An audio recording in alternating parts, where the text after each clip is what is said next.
పూరా లోకల్. సాగునీటి ప్రాజెక్టులు కావచ్చు, రోడ్లు కావచ్చు, కళాశాలల గురించి మా వంశీకృష్ణ గారు చెప్పారు. దానికి సంబంధించిన ప్రణాళికలన్నిటిని కూడా అధికారులకు ఇవ్వండి, అంచనాలు తెప్పించి వాటికి అవసరమైన మంజూరు చేయడానికి అన్ని జాగ్రత్తలు, అన్ని నిర్ణయాలు తీసుకుంటామని చెప్పి నేను ఈ వేదిక మీద నుంచి నేను చెప్పదలుచుకున్నా. మిత్రులారా, ఇవాళ ఆలోచన చేయండి.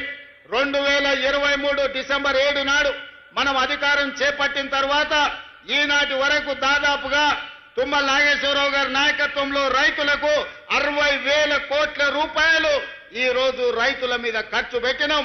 అందులో 21,000 కోట్ల రూపాయలు రైతు రుణమాఫీలోనే ఖర్చు పెట్టినాం. రైతు భరోసా కావచ్చు, రైతు రుణమాఫీ కావచ్చు. అదే విధంగా ఒకనాడు పంట పండిస్తే మీరు ఒరేసుకుంటే ఉరేసుకున్నట్టే అని ఆనాటి ముఖ్యమంత్రి గారు మాట్లాడినారు, మీకు అందరికీ తెలుసు.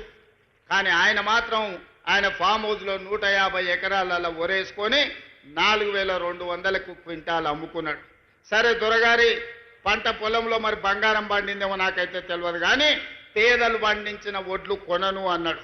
కానీ మన ప్రభుత్వం వచ్చిన తర్వాత మీరు వరి పండించండి, సన్నాలు పండించండి, మీకు గిట్టుబాటు ధరనే కాదు, మీకు 500 రూపాయల బోనస్ ఇచ్చి రైతులను ఆదుకుంటాం, పండించండి అని అంటే మొన్నటి ఎండాకాలంలో యాసంగిలో 1,56,00,000 మెట్రిక్ టన్నుల మీరు ఒడ్లు పండించి దేశంలోనే చరిత్ర సృష్టించారు. ఈసారి వానకాలంలో కూడా అత్యధికంగా 1,35,00,000 మెట్రిక్ టన్నుల ఒడ్లు ఉత్పత్తి చేసి దేశంలోనే అత్యధికంగా ఈ సంవత్సరంలో దాదాపుగా 2,80,00,000 పైచలకు లక్షల క్వింటాల ఒడ్లు మీరు పండించారు.